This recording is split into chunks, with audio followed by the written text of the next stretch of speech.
Parler des Afriques au pluriel, dans leur diversité. Et c'est ça, l'Afrique en solo. Le principe, c'est toujours nous appuyer sur les musiques pour raconter ces Afriques-là.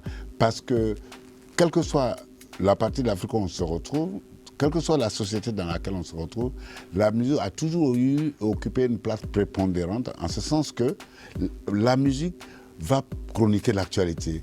La musique va raconter une légende. La musique va conter un aspect historique de la société. Donc elle est omniprésente. La France a environ 17 colonies sur le continent africain. Tous ces pays parlent français. Tous ces pays ont une connaissance pointue de la France. Et nous, quand on est en Afrique, on croit que la connaissance pointue que nous avons de l'histoire, de la politique, du sport, de la société française, on croit que la France a la même connaissance, la réciproque est vécue ici en France. On arrive en France.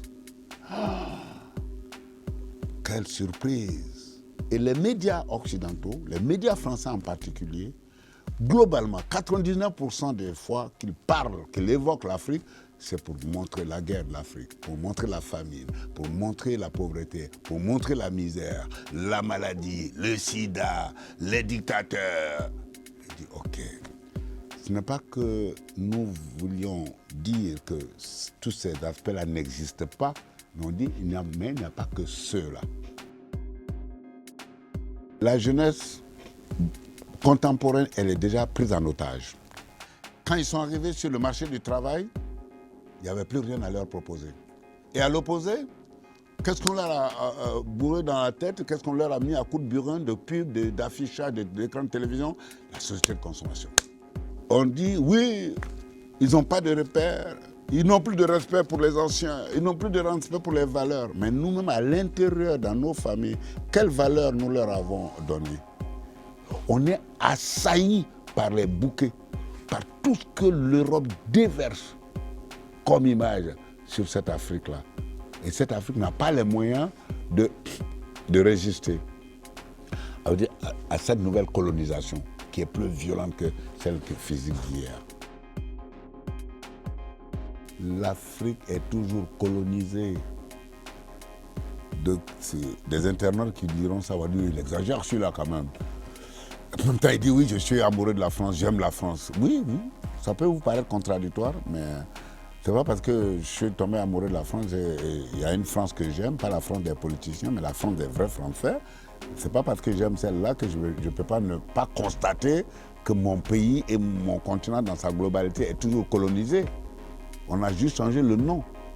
Quelle indépendance de quoi? Prenons le franc CFA que nous avons en partage.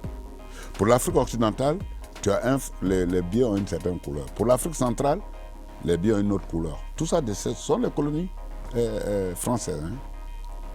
Eh bien, pour justifier que ce franc soit convertible à l'étranger, la France l'a fait accoler au franc français. Et quand la France est rentrée dans l'euro, la France l'a fait accoler à l'euro.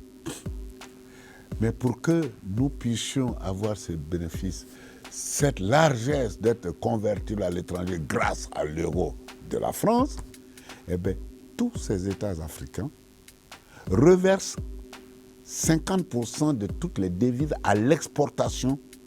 C'est reversé au Trésor français. Qui est de qui? Toutes les entreprises françaises font du business en Afrique. Orange est le plus grand opérateur de portable en Afrique. Ces sociétés, autrefois, s'appelaient la Compagnie française d'Afrique occidentale, CFAO, ça existe toujours. Ou la Compagnie française du commerce et de l'industrie, ça existe toujours. Le port de Bolloré, la quasi-totalité des ports du golfe de Guinée, la Côte d'Ivoire, la Guinée, le Sénégal, c'est géré par Bolloré. C'est une entreprise française. Bouygues contrôle l'eau et l'électricité dans la plupart de nos pays. Et sans parler de l'exploitation du café, du cacao, du bois, du manganèse, Areva qui exploite l'uranium. Et on vient nous dire que nous, la France aide qui? Non, mais franchement, faut juste en rire. Et donc, il ne faut pas qu'on soit dans... Quand on aborde ce genre de questions, il ne faut pas qu'on soit dans la haine. Il faut juste dire les choses sainement et dire aux gens, aux ultranationalistes qui disent que les étrangers viennent piquer leur argent. Non, c'est notre argent. Ok, ici. Ray Lehman nous dit l'Afrique est un continent qui est assis sur une malle d'or et qui fait la manche. Mais c'est la faute aux Africains. Si on était unis, forts et qu'on formait un bloc, si on ne regardait pas chacun son petit nombril, on aurait fait un bloc face à cet Occident. Quelqu'un comme Thomas Sankara de Burkina Faso, c'est quelqu'un qui m'a énormément marqué politiquement, de par son discours, par son propos et par la façon de l'exprimer dans la simplicité. Et artistiquement, celui qui a vraiment traité toutes les problématiques de notre Afrique que nous aimons et qu'on aimerait voir belle et généreuse et internationalisée, c'est Fela Anikulapo Kuti. Et en Afrique centrale, c'est forcément Patrice Lumumba, parce que je pense que lui, comme Sankara, c'est des gens qui savaient qu'ils ne pouvaient pas vivre longtemps, ils savaient qu'ils s'attaquaient à un morceau. C'est comme tout ce que je viens de développer aujourd'hui par rapport aux intérêts que l'Occident, tous les besoins de l'Occident, c'est en Afrique qu'on les trouve. Le gars qui se lève pour dire non, on va dire non à cet Occident, on va discuter d'égal à égal, mais il est suicidaire. Et Lumumba, c'était pareil, il était suicidaire.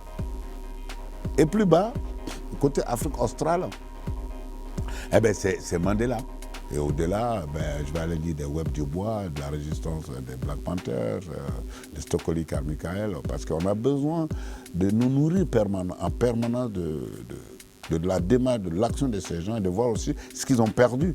Parce qu'on croit qu'aucune lutte, tu ne fais pas de l'omelette sans casser des œufs. Hein. Il y a des prix à payer. J'en ai payé un peu dans ma vie, que ce soit en Côte d'Ivoire ou aujourd'hui je suis en exil, c'est le prix à payer pour la prise de parole. Mais il le faut. C'est nécessaire.